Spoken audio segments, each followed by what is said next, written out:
Hero ಅಥವಾ ಆ super ಸ್ಟಾರ್ನ imitate ಮಾಡೋಕ್ಕೋ ಅಥವಾ ಅದನ್ನು ಹಾಕೊಂಡ್ರೆ ನನಗೂ ಒಳ್ಳೇದಾಗುತ್ತಾ ಅಂತನೋ ಒಂದು ಬ್ಲೈಂಡಾಗಿ ಫಾಲೋ ಮಾಡ್ತಾರೆ. ನಿಮಗೆ ಒಳ್ಳೇದಾದದ್ದೆಲ್ಲ ನಂಗಾಗಬೇಕು. ಅದೊಂದು ಲೈಫ್ ಗೋಲ್ ಥರ ಆಗ್ಬಿಟ್ಟು ಒಂದು ವಜ್ರದ ಓಲೆ ಆದರೂ ತೊಗೋಬೇಕು, ಒಂದು ಅಟ್ಲೀಸ್ಟ್ ಒಂದು ಮೂಗ್ಬಟ್ಟು ಆದರೂ ತೊಗೋಬೇಕು ಒಂದು ಆಸೆ. ಖಂಡಿತ ವಜ್ರ ಮಾತ್ರ ಎಲ್ಲರೂ ಹಾಕಲೇಬಾರ್ದು. ನವರತ್ನದ ಉಂಗುರ ಎಲ್ರಿಗೂ ಆಗಬಾರ್ದು. ಸ್ಪೈಸಸ್ನ ತಿನ್ನೋದು ಅಥವಾ ಕುಡಿಯೋದು ಮಾಡ್ತಾ ಹೋಗ್ತಾರೆ. ಬಟ್ ಬೇಸಿಕಲಿ ನಮ್ಮ ರೋಟೀನ್ ಹೇಗಿರಬೇಕು? ಅಂದರೂ ಹಣ್ಣು ತರಕಾರಿ ತಿನ್ನೋದು ಕ್ರಮ ಇದೆಯಾ?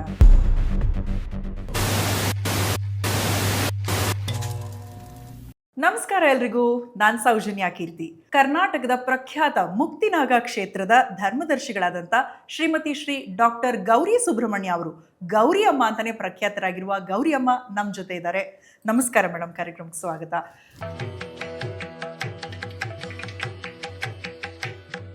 ಈಗ ಇತ್ತೀಚಿನ ದಿನಗಳಲ್ಲಿ ಒಬ್ಬರನ್ನ ನೋಡಿ ಫಾಲೋ ಮಾಡೋದು ಜಾಸ್ತಿ. ಫಾರ್ ಎಕ್ಸಾಂಪಲ್, ಹರಳುಗಳ ವಿಚಾರಗಳನ್ನ ಮಾತಾಡೋದಾದ್ರೆ, ಯಾರೋ ಒಬ್ರು ಸ್ಟಾರ್ಸ್ ಅವ್ರು ಏನೋ ಒಂದು ರಿಂಗ್ ಹಾಕೊಂಡಿರ್ತಾರೆ, ಅವ್ರು ಫೋಟೋದಲ್ಲಿ ನೋಡ್ತಾರೆ ಬ್ಲೂ ಇದಿರ್ಬೋದು ಅಥವಾ ಗ್ರೀನ್ದಿರ್ಬೋದು. ಅದನ್ನ ಅವರು ಕೂಡ ಬ್ಲೈಂಡ್ ಆಗಿ ಆ ಹೀರೋ ಅಥವಾ ಆ ಸೂಪರ್ ಸ್ಟಾರ್ನ ಇಮಿಟೇಟ್ ಮಾಡೋಕ್ಕೋ ಅಥವಾ ಅದನ್ನ ಹಾಕೊಂಡ್ರೆ ನನಗೂ ಒಳ್ಳೇದಾಗುತ್ತಾ ಅಂತನೋ ಒಂದು ಬ್ಲೈಂಡ್ ಆಗಿ ಫಾಲೋ ಮಾಡ್ತಾರೆ. ಇದೆಷ್ಟು ಸಮಂಜಸ?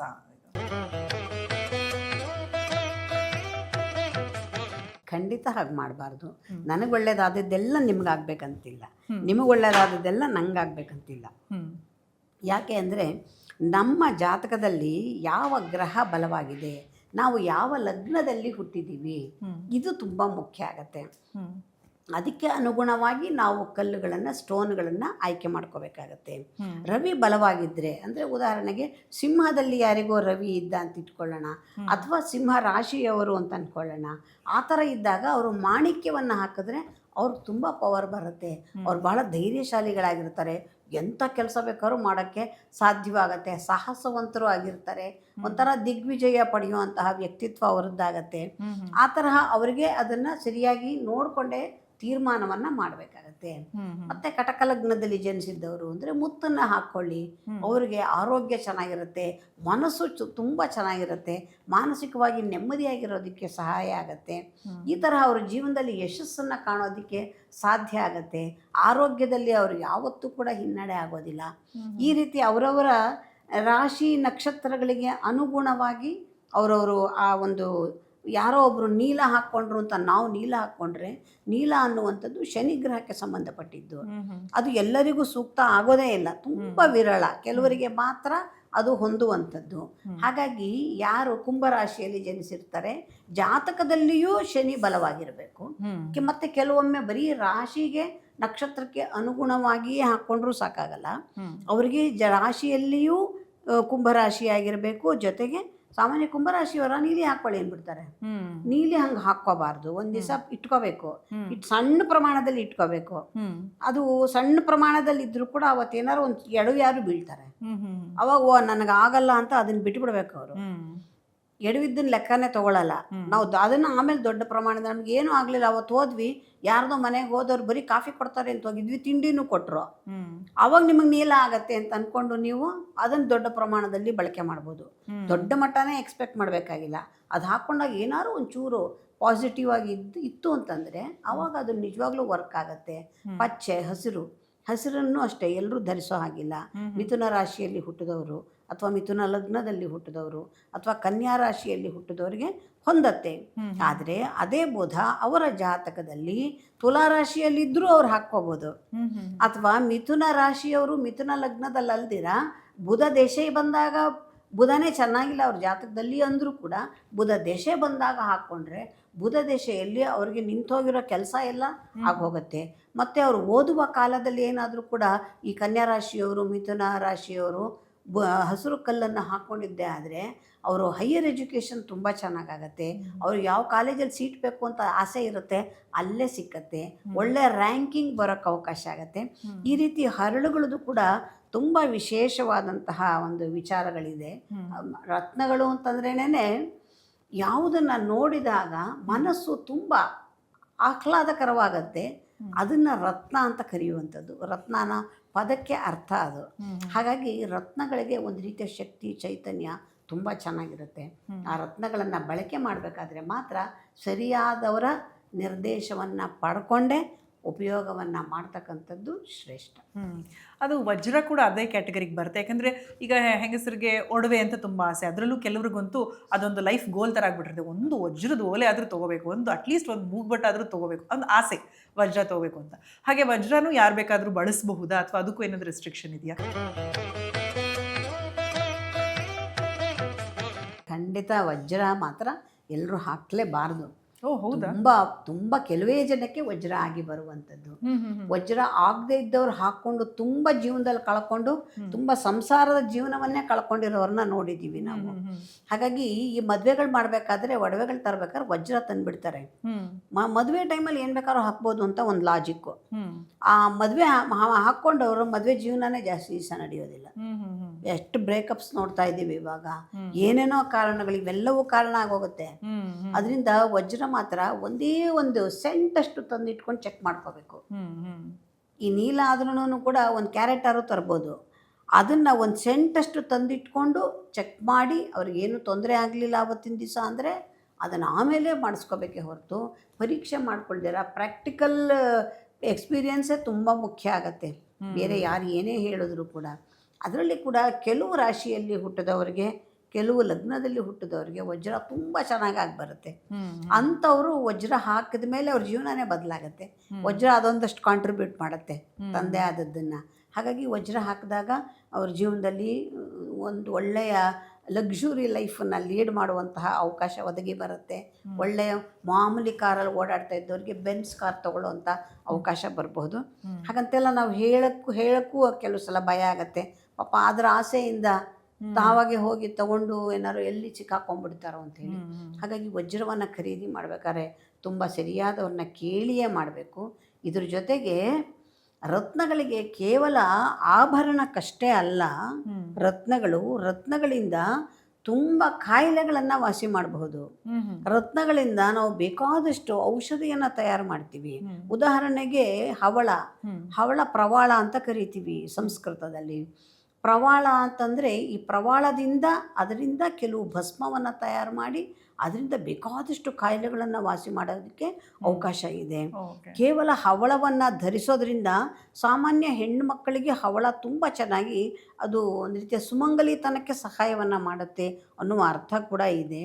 ಹವಳವನ್ನು ಮಾಂಗಲ್ಯದ ಜೊತೆಯಲ್ಲಿಯೇ ಮದುವೆ ಸಮಯದಲ್ಲೇ ಹಾಕೋದನ್ನು ಪೂರ್ವಿಕರು ಅಭ್ಯಾಸ ಮಾಡಿಸಿದ್ದಾರೆ. ಈಗ ಹಾಕ್ಕೊಳ್ತಾರೋ ಬಿಡ್ತಾರೋ ಅದು ಬೇಡ, ಅದು ನಮಗೆ ರಿಚುವಲ್ಸಲ್ಲಿ ಬಂದುಬಿಟ್ಟಿರುವಂಥದ್ದು. ಆಚಾರ ವಿಚಾರದಲ್ಲಿ ಇರ್ತಕ್ಕಂಥ ಹವಳವನ್ನು ಧರಿಸೋದ್ರಿಂದ ಏನಾಗುತ್ತೆ ಅಂದರೆ ಹೃದಯದ ಭಾಗಕ್ಕೆ ಸಂಬಂಧಪಟ್ಟಂತಹ ಸಮಸ್ಯೆಗಳು ಬರಲ್ಲ. ಮಾಂಗಲ್ಯದ ಜೊತೆಯಲ್ಲಿರೋದ್ರಿಂದ ನೋಡಿ, ಇದು ಒಂದು ಕಾರಣ ಹೆಣ್ಮಕ್ಳಿಗೆ ಯಾಕೆ ಜಾಸ್ತಿ ಹಾರ್ಟ್ ಅಟ್ಯಾಕ್ಸ್ ಆಗಲ್ಲ ಅಂದರೆ ಇದು ಕೂಡ ಎಲ್ಲ ಕಾರಣ ಆಗತ್ತೆ. ಮತ್ತು ಹವಳವನ್ನು ಯಾರು ಧರಿಸಿರ್ತಾರೆ ಅವ್ರಿಗೆ ಒಂದು ರೀತಿಯ ಪವರ್ ಜಾಸ್ತಿ ಇರುತ್ತೆ, ಕಾನ್ಫಿಡೆನ್ಸ್ ಲೆವೆಲ್ ಜಾಸ್ತಿ ಇರುತ್ತೆ. ಹೆಣ್ಮಕ್ಳಿಗೆ ಜಾಸ್ತಿ ಕಾನ್ಫಿಡೆನ್ಸ್ ಜಾಸ್ತಿ ಇರುತ್ತೆ. ತುಂಬ ಯಾರು ಹವಳವನ್ನು ಧರಿಸಿರ್ತಾರೆ ಅವರಿಗೆ ಸ್ವಲ್ಪ ಜಾಸ್ತಿ ಪ್ರಮಾಣದಲ್ಲಿ ಇರುತ್ತೆ. ಹವಳವನ್ನು ಯಾರು ಧರಿಸಿರ್ತಾರೆ ಅವರು ಧೈರ್ಯವಂತರಾಗಿರ್ತಾರೆ. ಯಾವ ಕೆಲಸ ಬೇಕಾದರೂ ನಾವು ಮಾಡಿಕೊಳ್ಳಬಲ್ಲೆ ಅನ್ನುವಂತಹ ಕಾನ್ಫಿಡೆನ್ಸ್ ಬರುತ್ತೆ. ಆರೋಗ್ಯ ಚೆನ್ನಾಗಿರುತ್ತೆ. ಮತ್ತು ಯಾವುದೇ ದುಷ್ಟಶಕ್ತಿಗಳು ಅವ್ರ ಮೇಲೆ ಅಟ್ಯಾಕ್ ಮಾಡೋದಿಲ್ಲ. ಹವಳವನ್ನು ಮೈ ಮೇಲಿದ್ದರೆ ಅದು ಮೈ ಮೇಲಿದ್ದಾಗ ಬೇಕಾದಷ್ಟು ಪ್ರಯೋಗಗಳು ಅವರಿಗೆ ತಾಕೋದಿಲ್ಲ. ದೃಷ್ಟಿ ಪರಿಹಾರ ಆಗಿ ಹೋಗುತ್ತೆ. ಎಲ್ಲಕ್ಕಿಂತ ಮುಖ್ಯವಾಗಿ ಒಂದು ನೀಟಾಗಿ ಡ್ರೆಸ್ ಮಾಡ್ಕೊಂಡು ಹೋಗಿ ಬಂದರೆ ಮನೆಗೆ ಬರೋ ಹೊತ್ತಿಗೆ ತಲೆನೋವು ಬಂದುಬಿಡುತ್ತೆ. ಅಯ್ಯೋ ಯಾರ್ದೋ ಕಣ್ಣು ಬಿತ್ತು ನನಗೆ ಅಂತ ಬೈಕೋತಾ ಇರ್ತೀವಿ. ಅದ್ರ ಬದಲು ಒಂದು ಹವಳ ಹಾಕ್ಕೊಳ್ಳಿ ಸರದಲ್ಲಿ. ಓಕೆ, ಕೆಲವೊಂದು ಟ್ರೆಡಿಷನಲ್ಲಿ ಹವಳದ ಸರ ಹಾಕೋದನ್ನ ಪೂಜೆ ಟೈಮಲ್ಲಿ ನೋಡಿದ್ದೀವಿ.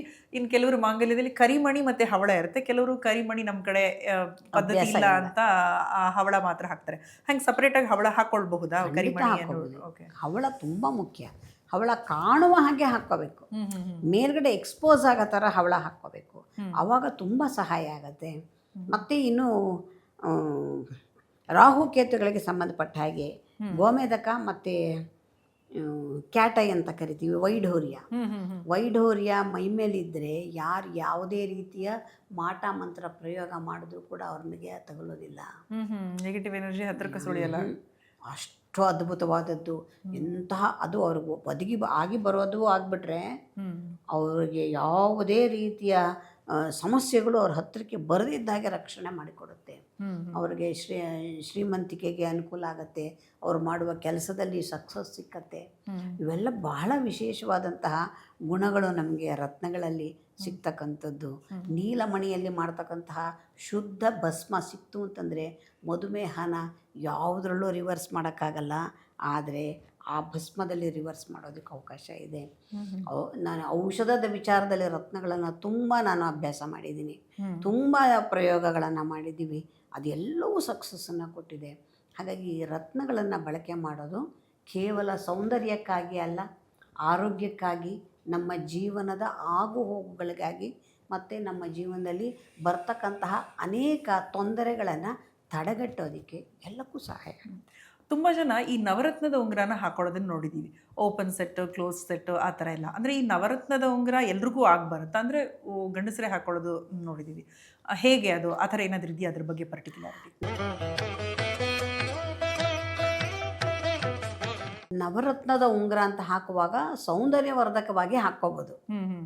ಯಾಕೆ ಅಂದರೆ ಅದರಲ್ಲಿ ಇರ್ತಕ್ಕಂಥದ್ದು ಎಲ್ಲವೂ ಕೂಡ ಒಂದು 2 ಸೆಂಟ್ ಅಷ್ಟು ಇರುತ್ತೆ, ಯಾವುದೋ ಒಂದು ಕ್ಯಾರೆಟ್ ಕೂಡ ಇರೋದಿಲ್ಲ. ಹಾಗಾಗಿ ಅದರದ್ದು ಪ್ರಭಾವ ಜಾಸ್ತಿ ಇರೋದಿಲ್ಲ. ಒಟ್ಟಾಗಿ ಸೇರಿದಾಗ ಒಂದು ಅಲಂಕಾರಿಕವಾಗಿ ಅದು ಭೂಷಣವಾಗಿರುತ್ತೆ, ಆ ರೀತಿ ಹಾಕ್ಕೋಬೋದು. ಆದರೆ ನನ್ನ ಲಾಜಿಕ್ ಪ್ರಕಾರ ಯಾವ ಮನುಷ್ಯನಿಗೂ 9 ಗ್ರಹಗಳು ಚೆನ್ನಾಗಿರೋಕ್ಕೆ ಸಾಧ್ಯನೇ ಇಲ್ಲ. 1-2 ಗ್ರಹ ಚೆನ್ನಾಗಿದ್ದರೆ ಸಾಕು, ಅವನು ಎಲ್ಲೋ ಇರ್ತಾನೆ. ಅಂಥದ್ರಲ್ಲಿ 9 ಗ್ರಹಗಳಲ್ಲಿ ಕೆಲವು ಗ್ರಹ ಪಾಸಿಟಿವ್ ಆಗಿರುತ್ತೆ, ಕೆಲವು ಗ್ರಹ ನೆಗೆಟಿವ್ ಆಗಿರುತ್ತೆ. ಅಂದರೆ ಒಂದು ಪ್ಲಸ್ ಮಾಡ್ತಾ ಇರುತ್ತೆ, ಒಂದು ಮೈನಸ್ ಮಾಡ್ತಾ ಇರುತ್ತೆ. ಪ್ಲಸ್ ಇಂಟು ಮೈನಸ್ ನ್ಯೂಟ್ರಲ್ ಆಗಿಬಿಡುತ್ತೆ, ಮೈನಸ್ಸೇ ಆಗೋದು. ಮೈನಸ್. ಹಾಗಾಗಿ ಕೆಲವು ಒಳ್ಳೆಯದು ಇರುತ್ತೆ, ಕೆಲವು ಕೆಟ್ಟದ್ದು ಇರುತ್ತೆ. ಹಾಗಾಗಿ ನವರತ್ನದ ಅಲಂಕಾರಿಕವಾಗಿ ಮಾಡುವಾಗ ಅದಕ್ಕೆ ಚೂರು ಚಿಕ್ಕದಾಗಿ ಮಾಡಿ ಹಾಕುವಂಥದ್ದು. ದೊಡ್ಡ ಪ್ರಮಾಣದಲ್ಲಿ ಹಾಕಿದಾಗ ಅದು ಪ್ರಯೋಜನ ಅಷ್ಟರ ಮಟ್ಟಿಗೆ ಆಗೋದಕ್ಕೆ ಸಾಧ್ಯತೆ ಕಡಿಮೆ.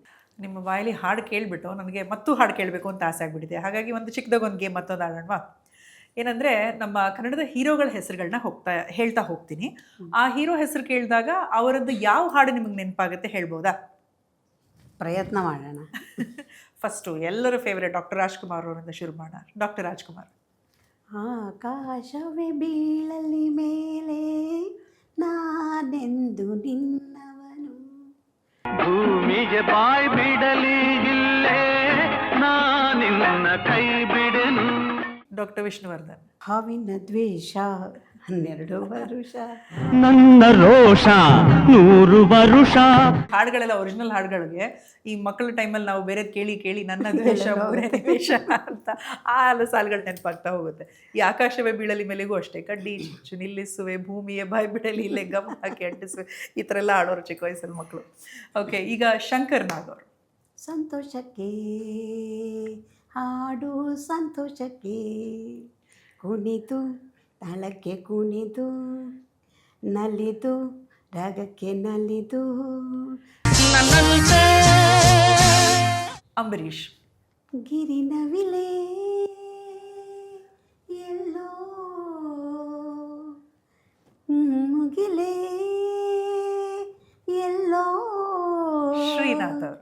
ಆಕಾಶ ಬಿಂದು ನೀನು, ನಿನ್ನ ಕಂಡಾಗ ಸಂತೋಷವೇನು, ಆ ನೋಟದಲ್ಲಿ ಹಿತವೇನು, ಮರೆಯಾದಾಗ ಅನಂತಾಗ. ಎಲ್ಲಿರುವೆ ಮನವ ಕಾಡುವ ರೂಪಸಿ, ಬಯಕೆಯ ಬಳ್ಳಿಯ ನಗುವ ಹೂವಾದ ಪ್ರೇಯಸಿ. ನಿಮ್ಮ ಫೇವ್ರೆಟ್ ಅಂತ ಯಾರಿದ್ದಾರೆ? ಯಾರು ನಿಮ್ಮ ಫೇವ್ರೆಟ್ ಹೀರೋ? ನಮಗೆ ನಾವು ನೋಡೋ ಕಾಲದಲ್ಲಿ ನಮಗೆ ರಾಜ್ಕುಮಾರೇ ಫೇವರೆಟ್ ಹೀರೋ. ಓಕೆ. ಬಟ್ ಏನಂದರೆ ರಾಜ್ಕುಮಾರ್ ಅವರು ಎಲ್ಲ ರೀತಿ ಅಭಿನಯ ಮಾಡಿದ್ದಾರೆ, ಇಂಥದ್ದು ಇಲ್ಲ ಅಂತಿಲ್ಲ. ಅದರಲ್ಲಿ ಈ ಭಕ್ತಿ ರಸ ಪ್ರಧಾನವಾದದ್ದು ಮತ್ತು ರಾಜಗಾಂಭೀರ್ಯ ಇರ್ತಕ್ಕಂಥದ್ದು. ಉದಾಹರಣೆಗೆ ಕಾಳಿದಾಸ ಮೊದಲು ಎಷ್ಟು ಪೆದ್ದನಾಗಿ ಆ್ಯಕ್ಟ್ ಮಾಡ್ತಾರೆ, ವೆರಿ ನೆಕ್ಸ್ಟ್ ಮೊಮೆಂಟು ಕಾಳಿದಾಸನಾಗಿ ಎಷ್ಟು ಪ್ರೌಢಿಮೆ ಇರೋ ಥರ ಆ್ಯಕ್ಟ್ ಮಾಡ್ತಾರೆ. ಆ ಥರ ನೋಡಿದಾಗ ಇವತ್ತಿಗೂ ಒಂದು 4 ಚಾನಲ್ ತಿರುಗಿಸ್ತಾ ಇದ್ದಾಗ ಯಾವುದಾದ್ರು ಒಂದು ರಾಜ್ಕುಮಾರದ್ದು ಬರ್ತಾ ಇದ್ದರೆ ಎಲ್ಲ ಬಿಟ್ಬಿಟ್ಟು ನಾವು ಅಲ್ಲಿಗೆ ಬರ್ತೀವಿ ಪುನಃ. ಆ ಥರ ನೀವು ಪದೇ ಪದೇ ಇಷ್ಟಪಟ್ಟು ನೋಡಿರೋ ಸಿನಿಮಾ ಅಥವಾ ಇಷ್ಟಪಟ್ಟು ಕೇಳ್ತಿರೋ ಹಾಡು ಯಾವುದಾದ್ರೂ ಇದೆಯಾ? ಇದೆ ಬೇಕಾದಷ್ಟಿದೆ. ನನಗೆ ಬೆಳದಿಂಗಳ ಬಾಲ್ಯ ತುಂಬ ಇಷ್ಟ ಪಿಕ್ಚರು. ಹ್ಮ್ ಹ್ಮ್ ನಂಗೆ ಸ್ವಲ್ಪ ಗಲಾಟೆ ಹೊಡೆದಾಟ ಇರೋದು ಇಷ್ಟ ಇಷ್ಟ ಆಗಲ್ಲ. ಓಕೆ. ಆ ಥರ ಸೌಮ್ಯವಾಗಿರೋದು, ಸ್ಟೋರಿ ಬೇಸ್ಡ್ ಇರುವಂಥದ್ದು. ಬಂಗಾರದ ಮನುಷ್ಯ ತುಂಬ ನಂಬರ್ ಆಫ್ ಟೈಮ್ಸ್ ನೋಡಿದ್ದೀನಿ. ಹ್ಮ್ ಹ್ಮ್ ನಮ್ಮ ಕಾಲದವ್ರು ಬಹುಶಃ ಯಾರು ಒಂದೇ ಸಲ ಬಂಗಾರದ ಮನುಷ್ಯ ನೋಡಿರೋರು ಇಲ್ವೇ ಇಲ್ಲ ಅಂತಲೇ ಹೇಳಬೇಕು. ಎಲ್ಲ 4-5 ಸಲ ನೋಡಿದವ್ರೇನೆ. ಆ ಪಿಕ್ಚರು ಬಹಳ ಇಷ್ಟ ನನಗೆ. ಓಕೆ. ಹಾಡು ಯಾವ ಹಾಡು ತುಂಬ ನಿಮಗೆ ನೆನಪಾಗ್ತಾ ಇರುತ್ತೆ, ಗುನುಗ್ತಾ ಇರ್ತೀನಿ ಅನ್ನೋದು? ನಾನು ಒಂದು ಕಾಲದಲ್ಲಿ ಹಾಡ್ತಾ ಇದ್ದೆ. ಹ್ಮ್ ನಾನು ಎಲ್ಲಿ ಹೋದ್ರೂ ಕೂಡ 2 ಹಾಡು ನನ್ನ ಕೈಲಿ 3 ಸಲ 4 ಸಲ ಹಾಡಿಸೋರು. ಹ್ಮ್ ಹ್ಮ್ ಒಂದು ಎಂದೆಂದೂ ನಿನ್ನನ್ನು ಮರೆತು ನಾ ಬಿಡಲಾರೆ, ಅದು ಹ್ಮ್ ರಾಜ್ಕುಮಾರ್ ಮಂಜುಳಾ ಫಸ್ಟ್ ಹೀರೋಯಿನ್ ಆಗಿ ಮಾಡಿದ್ದು. ಹ್ಮ್ ಅದೊಂದು ಹಾಡು. ಆಮೇಲೆ ನಾಗರಹೊಳೆಯ ಅಮ್ಮಾಲೆ ಅಂತ ಒಂದು ಹಾಡು. ಹ್ಮ್ ತುಂಬ ಸಲ ಎಷ್ಟು ಹಾಡಿದ್ದೀನಿ ನಾನು. ಎಲ್ಲ ಸ್ಟೇಜ್ ಮೇಲೂ ಹಾಡಿರುವೆ. ಇವೆರಡಲ್ಲಿ ಯಾವುದಾದ್ರೂ ಒಂದು ಈಗ ಕೇಳ್ಬೋದಾ ನಿಮ್ಮ ಬಾಯಲ್ಲಿ? ಕಷ್ಟ, ಇವಾಗ ಹಾಡೋಕ್ಕೆ ಶಕ್ತಿ ಇಲ್ಲ ನನಗೆ. ಒಂಚೂರು ಹಾಗೆ 2 ಲೈನ್. ಎಂದೆಂದೂ ನಿನ್ನನ್ನು ಮರೆತು ಬದುಕಿರಲಾರೆ, ಇನ್ನೆಂದೂ ನಿನ್ನನ್ನು ಅಗಲಿ ನಾನಿರಲಾರೆ, ಒಂದು ಕ್ಷಣ ವಿರಹವನು ನಾ ಸಹಿಸಲಾರೆ, ಒಂದು ಕ್ಷಣ ಏನು ನಾ ತಾಳಲಾರೆ. ಹೀರೋಯಿನ್ ಸರಿ ಯಾರು ಇಷ್ಟ ಆಗ್ತಾರೆ ನಿಮಗೆ? ಕಲ್ಪನಾ ಆಲ್ ಟೈಮ್ ಫೇವ್ರೇಟ್ ಅವರು? All time. ಓಕೆ. ಸೊ ಈಗ ಅವಾಗೆಲ್ಲ ಒಂದು ಟ್ರೆಂಡ್ ಇತ್ತು. ಈಗ ಹೀರೋಯಿನ್ಸ್ಗಳು ಅವರು ಹಾಕ್ಕೊಳ್ಳುವಂಥ ಒಡವೆ ಇರ್ಬೋದು ಅಥವಾ ಸ್ಯಾರಿ ಆಗಿರ್ಬೋದು, ಉಡೋ ರೀತಿ ಆಗಿರ್ಬೋದು, ಒಂದು ಫ್ಯಾಷನ್ ಆಗ್ತಾ ಇತ್ತು. ಆ ಥರ ನಿಮ್ಗೇನಾದರೂ ಒಂದು ಪರ್ಟಿಕ್ಯುಲರ್ ಇಷ್ಟ, ಇದನ್ನು ನಾನು ಫಾಲೋ ಮಾಡೋದು ಅನ್ನೋ ಥರ ನಿಮ್ಮ ಟೈಮಲ್ಲಿ ಸ್ಯಾರಿ ಆಗಲಿ ಅದೊಂದು ಸ್ಟೈಲ್ ಆಗಲಿ ಫಾಲೋ ಮಾಡಿದ್ದೀರಾ? ಕಲ್ಪನಾ ಒಂದು ಥರ ಗಂಟು ಹಾಕ್ಕೊಳ್ಳೋರು. ಹಾಂ ಹಾಂ. ನಾನು ಈಗಲೂ ನಮ್ಮ ಪ್ರೋಗ್ರಾಮಲ್ಲಿ ಹೇರ್ ಸ್ಟೈಲಿಸ್ಟ್ ಹತ್ರ ಫೆಸ್ಟಿವಲ್ ಎಪಿಸೋಡ್ಸಲ್ಲೆಲ್ಲ ಹಾಕಿಸ್ಕೊತೀನಿ. ಈ ಕುತ್ತಿಗೆ ಮೇಲೆ ಬರೋ ಥರ ದಪ್ಪ ಗಂಟು ಹಾಕ್ಕೊಂಡು ತುಂಬ ಪಿಕ್ಚರಲ್ಲಿ ಹಾಕ್ಕೊಂಡಿದ್ದಾರೆ ಅವರು. ಹಾಡುಗಳಲ್ಲಿ ಅದರಲ್ಲೆಲ್ಲ ಬರುತ್ತೆ ಇವತ್ತಿಗೂ ಕೂಡ. ನಂಗೆ ಆ ಗಂಟು ತುಂಬ ಇಷ್ಟ. ನಾನು ಅದನ್ನು ಅನುಕರಣೆನೂ ಮಾಡಿದ್ದೀನಿ. ಓಕೆ. ಸೀರೆಯಲ್ಲಿ ಯಾವ್ದು ನಿಮಗೆ ಸಿಕ್ಕಾಪಟ್ಟೆ ಇಷ್ಟ ಆಗೋದು? ಯಾವುದಾದ್ರೂ ಕಂಚಿ, ಮೈಸೂರು ಸಿಲ್ಕು, ಕಾಟನ್, ಈ ಥರ ನಿಮ್ಮ ಫೇವ್ರೇಟ್ ಅಂತ ಯಾವುದಾದ್ರೂ ಇದೆಯಾ? ಕಾಟನ್ ಬಿಟ್ಟರೆ ರೇಷ್ಮೆ ಎರಡೇ ಉಡೋದು ನಾನು ಈ ಪಾಲಿಸ್ಟ್ರದ್ದು ಅದೆಲ್ಲ ಉಡೋದೆ. ಸಾಮಾನ್ಯ ಕಾಟನ್ ತುಂಬ ಇಷ್ಟ ಆಗುತ್ತೆ. ನಾನು ಕಾಟನ್ ಸ್ಯಾರೀಸ್ ತುಂಬ ಉಡ್ತೀನಿ. ಓಕೆ. ಫೇವ್ರೇಟ್ ಕಲರ್ ಅಂತ ಏನಾದರೂ ಇದೆಯಾ ಅದರಲ್ಲಿ ನಿಮಗೆ? ಈ ಕಲರ್ ತುಂಬ ಇಷ್ಟ ಆಗುತ್ತೆ. ಗ್ರೀನ್ ಅಂದರೆ ನಂಗೆ ತುಂಬ ಇಷ್ಟ. ಎಲ್ಲ ಥರ ಗ್ರೀನೂ ಇದೆ ನನ್ನ ಹತ್ರ. ಓ ಸೂಪರ್. ಈಗ ನಿಮಗೆ ಸೀರೆ ಬಗ್ಗೆ ಮಾತಾಡ್ತಾ ಶ್ರೀವಸ್ತ್ರಾಲಯದವ್ರ ಕಡೆಯಿಂದ ನಿಮಗೊಂದು ಸಣ್ಣ ಗಿಫ್ಟ್ ಇದೆ, ನೋಡಿ ನಿಮ್ಗೆ ಇಷ್ಟ ಆಗುತ್ತಾ ಅಂತ. Thank you. ಸಾಮಾನ್ಯವಾಗಿ ನಾವು ಹೆಣ್ಮಕ್ಳು ಸೀರೆ ಅಂತಂದಾಗ ಅದು ಸ್ವಲ್ಪ ಪಲ್ಲು ಬಾರ್ಡ್ರು ಎಲ್ಲ ಓಪನ್ ಮಾಡಿ ನೋಡಿದ್ರೆ ಒಂದು ಸಮಾಧಾನ. ನಿಮಗೆ ಹೇಗೆ ಇಷ್ಟ ಆಗುತ್ತೆ ನೋಡಿ ಈ ಸೀರೆನ. ಇವಾಗೆಲ್ಲ ಹ್ಯಾಂಡ್ಲೂಮ್ ಸ್ಯಾರೀಸ್ ಕಡಿಮೆ ಆಗ್ತಿರೋ ಟೈಮಲ್ಲಿ ಅವರು ನೇಯ್ಗೆ ಮಾಡೋರಿಂದ ತೊಗೊಂಡು ಮಾರ್ತಾ ಇದ್ದಾರೆ. ಸೊ ಆ ಥರ ಹ್ಯಾಂಡ್ಲೂಮ್ ಸ್ಯಾರಿ ಕಲೆಕ್ಷನ್ಸ್ ಅವ್ರಿಗೆ ಇಷ್ಟ ಆಗ್ಬೋದು. ನಿಮಗೆ ಹೇಗೆ ಅನಿಸ್ತಿದೆ? ಇಷ್ಟ ಆಗ್ತಿದೆಯಾ? ಚೆನ್ನಾಗಿದೆ. ನನಗೆ ಬ್ಲ್ಯಾಕ್ ತುಂಬ ಇಷ್ಟ ಆಗುತ್ತೆ. ಓಕೆ. ಸೊ ಇದು ಬ್ಲ್ಯಾಕ್ ಕಾಂಬಿನೇಷನ್ ಇದೆ, ಬ್ಲ್ಯಾಕ್ ಬ್ಲೌಸ್ ಇದೆ. ಸೊ ಚೆನ್ನಾಗಿದೆ. ಮತ್ತು ಕಾಟನ್ ಫ್ಯಾಬ್ರಿಕ್ ಚೆನ್ನಾಗಿದೆ. ಓಕೆ. ಕಾಟನ್ ತುಂಬ ಇಷ್ಟಪಡ್ತೀನಿ ನಾನು. Okay. So that's really nice. Thank you. Srivastralaya, thank you so much ನಿಮ್ಮ ಕಡೆಯಿಂದ ಮೇಡಮ್ಗೆ ಈ ಗಿಫ್ಟ್. ಇವತ್ತು ನಾನು ಹಾಕ್ಕೊಂಡಿರೋ ಈ ಸ್ಯಾರಿ ಕೂಡ ಶ್ರೀವಸ್ತ್ರಾಲಯದ್ದೇ. ಈ ಥರದ್ದು ಸುಮಾರಷ್ಟು ಕಲೆಕ್ಷನ್ಸ್ ಇದೆ. ಫ್ಯಾನ್ಸಿದು ಇದೆ, ಟ್ರೆಡಿಷ್ನಲ್ಲೂ ಇದೆ, ಎಲ್ಲ ಥರದ ಸೀರೆಗಳು ಕೂಡ ಸಿಗುತ್ತೆ. ಆದರೆ ಇದು ಸ್ಪಾನ್ಸರ್ಡ್ ಅಲ್ಲ, ಇದು ದುಡ್ಡು ಕೊಟ್ಟು ತೊಗೊಂಡಿರೋದು. ಮೇಡಮ್ ಈಗ ಹೇಗಾಗ್ಬಿಟ್ಟಿದೆ ಅಂತಂದರೆ, ವೆಯ್ಟ್ ಗೇನ್ ಮಾಡ್ಕೊಳ್ಬೇಕು ಅಂದರೆ ಒಂಥರ ಡಯೆಟ್ಟು, ವೆಯ್ಟ್ ಲಾಸ್ ಮಾಡ್ಕೊಳ್ಬೇಕಂದ್ರೆ ಒಂದು 20 ಥರ ಡಯೆಟ್ಟು. ಕೀಟೋ ಡಯಟ್ ಅಂತ ಬರೀ ಪನ್ನೀರ್ ತಿನ್ನೋದು ಕೇಳಿದ್ದೀವಿ. ಇನ್ನು ಕೆಲವರು ಇಂಟರ್ಮಿಟೆಂಟ್ ಫಾಸ್ಟಿಂಗ್ ಅಂತ ಅರ್ಧ ದಿನ ಊಟವೇ ಮಾಡೋದಿಲ್ಲ, ಆ ಥರದ್ದೆಲ್ಲ ಕೇಳಿದ್ದೀವಿ. ಆಮೇಲೆ ಬೆಳಗ್ಗೆ ಎದ್ದ ತಕ್ಷಣ ಏನಾದರೂ ಜೀರಾ ಶಾರ್ಟ್ಸ್ ಅದು ಇದು ಅಂತ ಅಂದರೆ ಸ್ಪೈಸಸ್ನ ತಿನ್ನೋದು ಅಥವಾ ಕುಡಿಯೋದು ಮಾಡ್ತಾ ಹೋಗ್ತಾರೆ. ಬಟ್ ಬೇಸಿಕಲಿ ನಮ್ಮ ರೋಟೀನ್ ಹೇಗಿರಬೇಕು, ದಿನಚರಿ ಬಗ್ಗೆ ಏನಾದರೂ ತಿಳಿಸ್ಕೊಡ್ಬೋದಾ ಟಿಪ್? ಖಂಡಿತ ದಿನಚರಿ ಹೀಗೆ ಇರಬೇಕು ಅನ್ನೋದು ಕೂಡ ನಮಗೆ ಆಯುರ್ವೇದದಲ್ಲಿ ಸದ್ವೃತ್ತ ಸ್ವಸ್ಥ ವೃತ್ತ ಅಂತ 2 ಭಾಗ ಇದೆ, ಡಿವಿಷನ್ ಇದೆ. ಸದ್ವೃತ್ತ ಸ್ವಸ್ಥ ವೃತ್ತ ಅರ್ಥದಲ್ಲೇ ಅಲ್ಲೇ ಗೊತ್ತಾಗುತ್ತೆ. ಸ್ವಸ್ಥ ಅಂದರೆ ಸ್ವಾಸ್ಥ್ಯತೆಯನ್ನು ಕಾಪಾಡ್ತಕ್ಕಂಥದ್ದು, ಅಂದರೆ ಆರೋಗ್ಯಕರವಾಗಿರ್ಬೇಕಾದ್ರೆ ಹೇಗಿರಬೇಕು ಅನ್ನೋದು. ಸದ್ವೃತ್ತದಲ್ಲಿ ನಮ್ಮ ನಡವಳಿಕೆ ಹೇಗಿರಬೇಕು ಅನ್ನೋದು, ಅದು ತುಂಬ ಮುಖ್ಯ ಆಗುತ್ತೆ.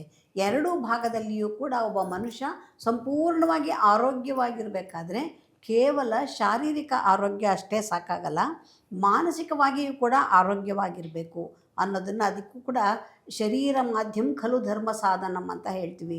ಶರೀರ ಮಾಧ್ಯಮ, ಶರೀರ ಚೆನ್ನಾಗಿರ್ಬೇಕಾದ್ರೆ ನಾವು ಮಾಡ್ತಕ್ಕಂತಹ ರೀತಿ ನೀತಿಗಳು ಮುಖ್ಯ ಆಗತ್ತೆ, ನಾವು ನಡ್ಕೊಳ್ತಕ್ಕಂಥದ್ದು ಮುಖ್ಯ ಆಗತ್ತೆ ಅನ್ನುವಂಥದ್ದು. ಹಾಗಾಗಿ ಏನೋ ಯಾವಾಗಲೂ ತಿನ್ನಬೇಕು, ಎಷ್ಟಿಷ್ಟೇ ತಿನ್ನಬೇಕು, ಈ ಥರ ಎಲ್ಲ ಏನೂ ಇಲ್ಲ. ತಿನ್ನೋದು ಒಂದೇ ಪ್ರಮುಖವಾಗೋದಿಲ್ಲ. ಬೆಳಿಗ್ಗೆ ಎದ್ದ ತಕ್ಷಣ ಕನಿಷ್ಠ ಪಕ್ಷ ಒಂದಷ್ಟು ಹೆಜ್ಜೆಯಷ್ಟು ನಡಿಬೇಕು. ನಮಗಿವತ್ತು ಅದೇ ತುಂಬ ತಪ್ಪಾಗ್ತಾ ಇರೋದು. ಯಾರು ಯಾಕೆ ಅಂದರೆ ನಮ್ಮ ಜೀವನ ಶೈಲಿ ಹೇಗಾಗಿದೆ ಅಂದರೆ, ಇಲ್ಲ ಕೂತೇ ಇರ್ತೀವಿ, ಕೆಲವರು ಕೂತೇ ಇರ್ತಾರೆ ಹೋಲ್ ಡೇ, ಕೆಲವರು ನಿಂತೇ ಇರ್ತಾರೆ. ಈ ತರಹ ಯಾವುದೋ ಒಂದು ಪಾಶ್ಚರ್ಗೆ ಅಂಟ್ಕೊಂಡಿದ್ದೀವಿ. ಅಕಸ್ಮಾತ್ ಕಚೇರಿಗಳಲ್ಲಿ ಕೆಲಸ ಮಾಡೋರಾದರೂ ಕೂಡ ಎವ್ರಿ 1 hour ಅಥವಾ 1 in 2 hours ಅಲ್ಲೇ ಆಚೆ ಕಡೆ ಒಂದು 10 ನಿಮಿಷ ಒಂದು ಕಾರಿಡಾರಲ್ಲಿ ಒಂದು 10-20 ಹೆಜ್ಜೆ ಹಾಕಿ ಬರಬೇಕು. ಈ ಥರ ಒಂದು ಅಭ್ಯಾಸ ಇಟ್ಕೋಬೇಕು. ಇವಾಗ ಕಂಪ್ಯೂಟ್ರಲ್ಲಿ ಕೆಲಸ ಮಾಡೋರು ಹೀಗೆ ಕೂತಿದ್ರೆ ಹೀಗೇ ಇರ್ತಾರೆ, ಎಲ್ರಿಗೂ ಭುಜ ನೋವು ಬರ್ತಾ ಇದೆ, ಕುತ್ತಿಗೆ ನೋವು ಬರ್ತಾ ಇದೆ.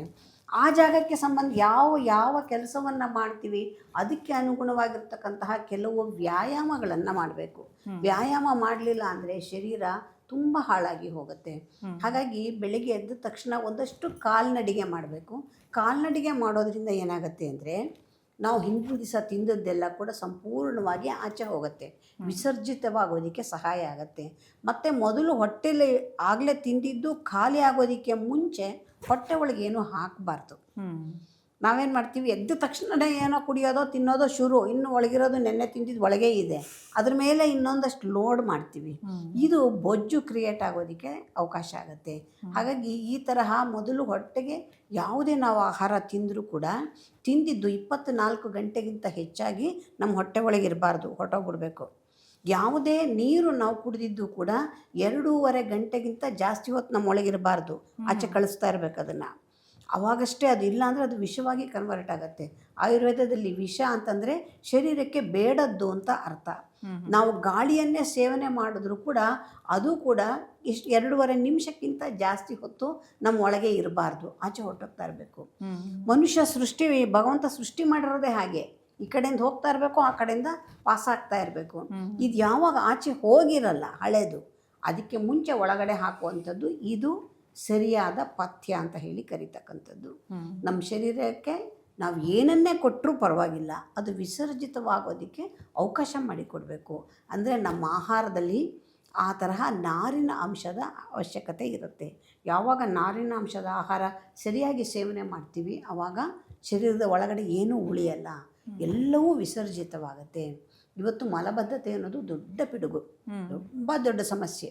ಯಾಕೆ ಅಂದರೆ ಕೂತೇ ಇರ್ತಾರಲ್ವ, ಆಹಾರ ಆಚೆ ಹೋಗಲ್ಲ. ಬೆಳಗ್ಗೆ ಒಂದು ಸಲ, ಸಾಯಂಕಾಲ ಒಂದು ಸಲ, ಕನಿಷ್ಠ 1 ಕಿಲೋಮೀಟ್ರಷ್ಟಾರು ನಡಿಬೇಕು. ಮನೇಲಿ ನಡೀತಿರೋ, ಬೀದಿಲಿ ನಡೀತಿರೋ, ಕೆಲಸ ಮಾಡುವಾಗ ನಡೀತಿರೋ ಯಾವುದು ಲೆಕ್ಕ ಅಲ್ಲ, ಒಟ್ಟಿನಲ್ಲಿ ನಡಿಬೇಕು. ನಡಿಯೋಕ್ಕೆ ಮುಂಚೆ ಎಲ್ಲ ಕೆಳಗಡೆ ಕೂತ್ಕೊಂಡು ಹೆಂಗಸರು ಕೆಲಸ ಮಾಡೋರು ಎಷ್ಟು ಸಲ ಎದ್ದೇಳೋರು, ಅದು ತೊಗೊಳ್ಬೇಕು ಡಬ್ಬ ಮೇಲಿರೋದು, ಕೆಳಗೆ ಕೂತ್ಕೊಂಡು ಅಡುಗೆ ಮಾಡೋದು, ಎದ್ದೇಳೋದು ಕೂತ್ಕೊಳ್ಳೋದು. ಹಿಂದೆ ಊಟ ಬಯಸು ಅಂತ ಮಾಡಿಸೋರು ಸ್ಕೂಲುಗಳಲ್ಲಿ, ಈಗ ಯಾರು ಊಟ ಬಯಸು ಮಾಡಲ್ಲ. ಕನಿಷ್ಠ ಊಟ ಬಯಸೇ ಮಾಡಬೇಕು. 1-20 ಸಲ ಕೂತ್ಕೋಬೇಕು, ಎದ್ದೇಳಬೇಕು ಮಾಡಿದ್ರೆ ಈ ಹೊಟ್ಟೆಯ ಭಾಗಕ್ಕೆಲ್ಲ ಒಳ್ಳೆಯ ವ್ಯಾಯಾಮ ಆಗುತ್ತೆ. ಆವಾಗ ಹೊಟ್ಟೆಯಲ್ಲಿ ಯಾವುದೇ ಗಲೀಜು ಉಳಿಯೋದಿಲ್ಲ. ಅದೆಲ್ಲ ಆಚೆ ಹೋಗ್ತಾ ಇದ್ದರೆ ಅದು ಫಾಸ್ಟಿಂಗೇ ಮಾಡಬೇಕಾಗಿಲ್ಲ, ತಿನ್ನಬೇಕು. ತುಂಬ ಜನ ಬರ್ತಾರಲ್ಲ, ಬಂದಾಗ ಏನು ಕೇಳ್ತಾರೆ, ಅಮ್ಮ ನಾವೇನೇನು ತಿನ್ನಬೇಕು, ಏನು ತಿನ್ನಬೇಕು ಅನ್ನೋದೇ ಫಸ್ಟ್ ಕ್ವೆಶ್ಚನ್ ಆಗಿದೆ. ತಿನ್ನೋದೇ ದೊಡ್ಡ ಸಮಸ್ಯೆ. ಆಗ ಸಿಕ್ಕಿದ್ದೆಲ್ಲ ತಿಂತಾ ಇರ್ತಾರೆ, ಕೇಳುವಾಗ ಮಾತ್ರ ಏನೇನು ತಿನ್ನಬೇಕು ಅಂತ. ಅದಕ್ಕೆ ಎಲ್ಲ ತಿನ್ರಮ್ಮ ಅಂದರೆ, ಅಯ್ಯೋ ಅದು ತಿಂದ್ರೆ ಹಂಗಂತೆ, ಇದು ತಿಂದ್ರೆ ಹಿಂಗಂತೆ. ಏನಿಲ್ಲ, ಎಲ್ಲನೂ ತಿನ್ನಬೇಕು. ಭಗವಂತ ಕೊಟ್ಟಿದ್ದಾನೆ, ತಿನ್ನಿ, ಆದರೆ ತಿಂದದ್ದನ್ನು ಅರಗಿಸ್ಕೋಬೇಕು. ಕಲ್ಲು ತಿಂದರೂ ಅರಗಿಸ್ಕೋಬೇಕು ಅಂತ ಹೇಳೋರು. ನಾವು ಇಷ್ಟಿಷ್ಟೊಂದು ಚಪಾಕಾಯಿ ತಿಂತಾ ಇದ್ವಿ, ಮರದಲ್ಲೇ ಇರ್ತಾ ಇದ್ವಿ, ಏನೂ ಆಗ್ತಾ ಇರಲಿಲ್ಲ. ಈಗ 2 ಸೀಬೆಹಣ್ಣಿಂದ ಸ್ಲೈಸ್ ಕೊಟ್ಟರೆ ಅಯ್ಯೋ ನೆಗಡಿ ಆಗ್ಬಿಡುತ್ತಪ್ಪ ಅಂತಾರೆ. ಡೈಜೆಷನ್ ಇಶ್ಯೂ ಅಂತೂ ಆಲ್ಮೋಸ್ಟ್. ಒಂದು ಅರ್ಧ ಹಲಸ್ಕೊಂಡು ಒಬ್ಬರೇ ತಿಂತಾ ಇದ್ವಿ, ಅರ್ಧ ಭಾಗ ಮಾಡಿಕೊಟ್ಬಿಡೋರು. ನಾವೇ ಬಿಡಿಸ್ಕೋಬೇಕು, ನಾವೇ ತಿನ್ಕೋಬೇಕು. ಕಷ್ಟಪಟ್ಕೊಂಡು ಬಿಡಿಸ್ಕೊಂಡಾರು ತಿನ್ಬಿಡ್ತಾ ಇದ್ವಿ. ಅರ್ಧ ಹಣ್ಣು ತಿಂತಾ ಇದ್ವಿ, 2 ತೊಳೆ ತಿನ್ನಿಸಿ ಅಯ್ಯೋ ಹಲಸ್ಕೊಂಡು ತಿನ್ನೋಕ್ಕಾಗಲ್ಲಪ್ಪ, ತುಂಬ ವಾಯು ಎಲ್ಲ. ಅದರಲ್ಲಿ ಯಾವುದೋ ಒಂದು ನೆಗೆಟಿವ್ ಇದ್ದರೆ ಅದನ್ನ ಹಿಡ್ಕೊಂಡ್ಬಿಟ್ಟಿದ್ದೀವಿ. ಅದರಲ್ಲಿ ಎಷ್ಟೊಂದು ಪಾಸಿಟಿವ್ ಇದೆ. ಹಲಸಿನ ಹಣ್ಣು ಎಷ್ಟು ಎಷ್ಟು ಅದ್ಭುತವಾದದ್ದು ಅಂದರೆ ಮನುಷ್ಯ ತಿನ್ನಬೇಕು. ಪ್ರಾಣಿಗಳು ಆಸೆ ಪಟ್ಟು ತಿನ್ನತ್ವೆ. ನಾವು ಕತೆಗಳಲ್ಲೆಲ್ಲ ನೋಡ್ತೀವಿ, ಕರಡಿಗೆ ಹಲಸಿನಣ್ಣು ಇಷ್ಟ ಅಂತ ಎಲ್ಲ ನೋಡ್ತೀವಿ.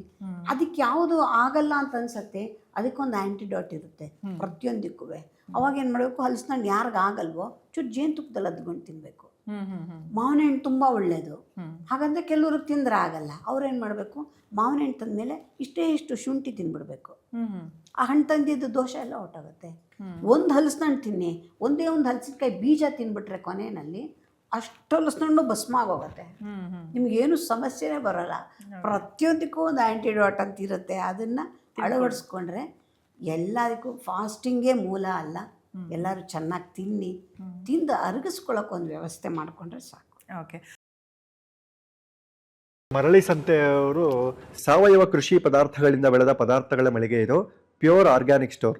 ಇಲ್ಲಿ ಮರದ ಗಾಣದ ಎಣ್ಣೆ ಸಿಗುತ್ತೆ, ಹಸುವಿನ ಶುದ್ಧ ತುಪ್ಪ ಸಿಗುತ್ತೆ, ಮಜ್ಜಿಗೆ ಕಡಿದು ಬೆಣ್ಣೆ ಮಾಡಿದ ತುಪ್ಪ ಕೂಡ ಸಿಗುತ್ತೆ, ಕಾರ್ ಜೇನ್ ಸಿಗುತ್ತೆ, Chikkamagaluru authentic Arabia filter coffee, Panchagavya products, ಸಿರಿಧಾನ್ಯದ ಹಿಟ್ಟುಗಳು, ರಾಜಮುಡಿ ಅಕ್ಕಿ, ಕೆಂಪಕ್ಕಿ, ಕಪ್ಪಕ್ಕಿ, ಈ ಥರ ವೆರೈಟಿ ಅಕ್ಕಿಗಳು ಸಿಗುತ್ತೆ, ಇಮ್ಯುನಿಟಿ ಬೂಸ್ಟರ್ ಪೌಡರ್ ಸಿಗುತ್ತೆ. ಈ ಥರ ಇನ್ನೂ ಹಲವಾರು ಐಟಮ್ಗಳು ಸಿಗುತ್ತೆ. ಅಕ್ಷಯಕಲ್ಪ ಪ್ರಾಡಕ್ಟ್ಸ್ ಕೂಡ ಸಿಗುತ್ತೆ. JP ನಗರದ ರಂಗಶಂಕರದ ಹತ್ರ ಇದೆ. ಅಲ್ಲಿಂದ ಸುಮಾರು 20-30 ಮೀಟರ್ ಅಷ್ಟೇ. ಹೋಮ್ ಡೆಲಿವರಿ ಕೂಡ ಇದೆ ಬೆಂಗಳೂರವರಿಗೆ. ಆಮೇಲೆ ಕೆಲವರು ಈ ಸಲಾಡ್ಸ್, ಸೌತೆಕಾಯಿ, ಕ್ಯಾರೆಟ್ ಏನಾದರೂ ಇಟ್ಕೊಂಡಿದ್ರೆ ಊಟಕ್ಕೆ ಮುಂಚೆ ತಿನ್ನಿ, ಮಧ್ಯೆ ತಿನ್ನಬೇಡಿ ಅಂತಾರೆ. ಕೆಲವರು ಹಣ್ಣನ್ನು ಊಟ ಆದಮೇಲೆ ತಿನ್ನಿ ಅಂತ ಹೇಳ್ತಾರೆ. ಇದೇನಾದರೂ ಹಣ್ಣು ತರಕಾರಿ ತಿನ್ನೋದಕ್ಕೆ ಕ್ರಮ ಇದೆಯಾ? ಅಲ್ಲ, ಆರೋಗ್ಯದ ದೃಷ್ಟಿಯಿಂದ ಕೆಲವೊಂದನ್ನು ಬದಲಾವಣೆಯನ್ನು ಇವಾಗ ಗಾದೆನೆ ಮಾಡಿದ್ದಾರೆ. ಹಲಸು ಉಂಡ ಮಾವು ಅಂತ.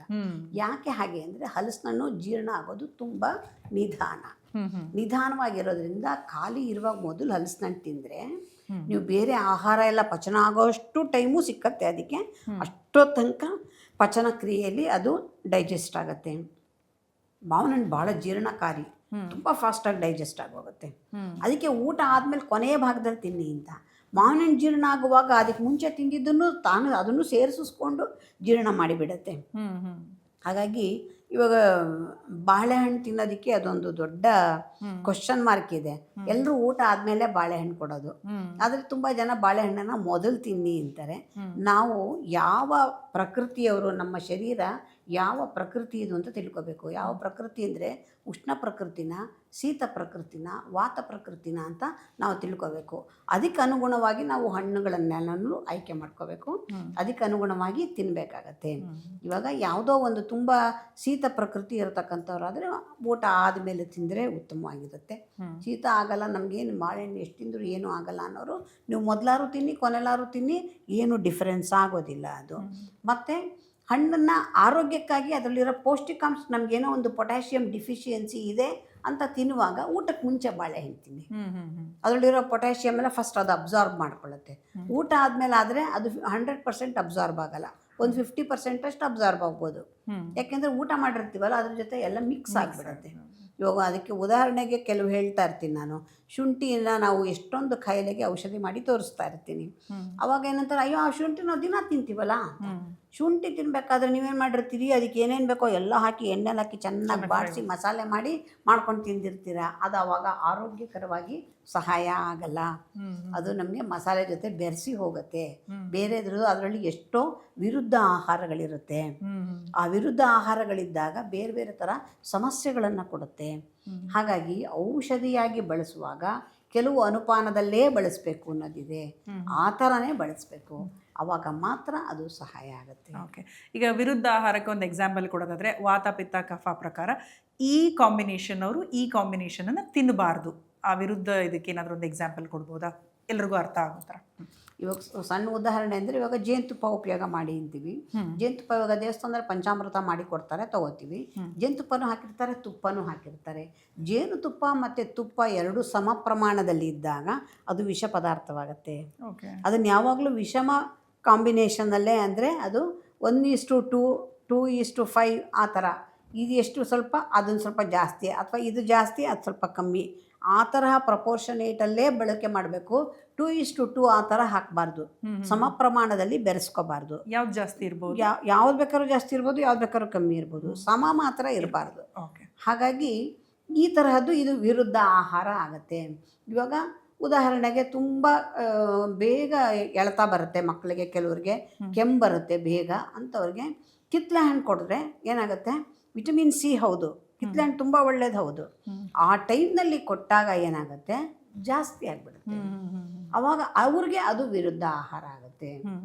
ಯಾರಿಗೋ ಒಬ್ಬರಿಗೆ ಬೇಗ ಪೈಲ್ಸ್ ಆಗುತ್ತೆ, ಬೇಗ ಮೋಷನ್ ಟೈಟ್ ಆಗುತ್ತೆ, ಅಂಥವ್ರಿಗೆ ನಾವು ಬೀಟ್ರೂಟನ್ನು ತುಂಬ ತಿನ್ನಿ ಅಂತ ಹೇಳಿ, ಬೀಟ್ರೂಟ್ ತುಂಬ ಒಳ್ಳೆಯದು. ಬೀಟ್ರೂಟು ಬ್ಲಡ್ಡನ್ನು ಇನ್ಕ್ರೀಸ್ ಮಾಡುತ್ತೆ, ಡಿಮೆನ್ಷಿಯಾ ಕಡಿಮೆ ಮಾಡುತ್ತೆ, ತುಂಬ ಅದಕ್ಕೆ ಒಳ್ಳೆಯದು, ಬಿ ಪಿ ಕಂಟ್ರೋಲ್ ಆಗುತ್ತೆ. ಆದರೆ ಮೂಲವ್ಯಾಧಿ ಬರೋವನಿಗೆ ಬೀಟ್ರೂಟನ್ನು ಜಾಸ್ತಿ ಕೊಡಬಾರ್ದು. ನಮ್ಮ ಶರೀರದ ಪ್ರಕೃತಿಯನ್ನು ಅನುಸರಿಸ್ಕೊಂಡು ನಾವು ಆಹಾರವನ್ನು ಕೆಲವೊಂದು ಬದಲಾಯಿಸ್ಕೋಬೇಕಾಗುತ್ತೆ. ಮಕ್ಕಳು ಫೋನ್ ನೋಡ್ಕೊಂಡು ತಿನ್ನೋದು ಅದು ಎಷ್ಟು ಬೇಡ ಅಂತ ಹೇಳಿದ್ರು ಕೆಲವರಿಗೆ ಅಡಿಕ್ಷನ್ ಆಗಿಬಿಟ್ಟಿದೆ, ಬಿಡ್ಸೋಕ್ಕಾಗಲ್ಲ ಅಂತ. ಊಟನೇ ಬೇಕಾದ್ರೂ ಬಿಟ್ಟೆವು, ಮೊಬೈಲ್ ಬಿಡಲ್ಲ ಅನ್ನೋ ಲೆವೆಲಿಗೆ ಬಂದುಬಿಟ್ಟಿದೆ. 10 ಜನರಲ್ಲಿ ಕೇಳಿದ್ರೆ ಅದರಲ್ಲೊಂದು 7 ಜನ ಏನು ಹೇಳ್ತಾರೆ, ಸೈನಸ್ದು ಹೇಳ್ತಾರೆ. ಅದರಲ್ಲಿ ಔಷಧಿನೂ ಹೇಳ್ತೀನಿ, ಒಂದು ಆಹಾರದ್ದು ಹೇಳ್ತೀನಿ. ಬೆಳಗ್ಗೆ ಶುರು ಆಗೋದು ಕಾಫಿಯಿಂದ, ತಿಂಡಿ, ತಿರ್ಗಾ ಕಾಫಿ, ಆಮೇಲೆ ಮಿಕ್ಕಿದ್ದೆಲ್ಲ. ಯಾವುದೇ ಆಗಲಿ ತುಂಬ ಕುಡಿಬಾರ್ದು. ಇಂಡೈಜೆಷನ್ಗೆ ಮನೆ ಮದ್ದು ತಿಳಿಸ್ಕೊಡ್ತೀವಿ. ಇಂಡೈಜೆಷನ್ನಿಗೆ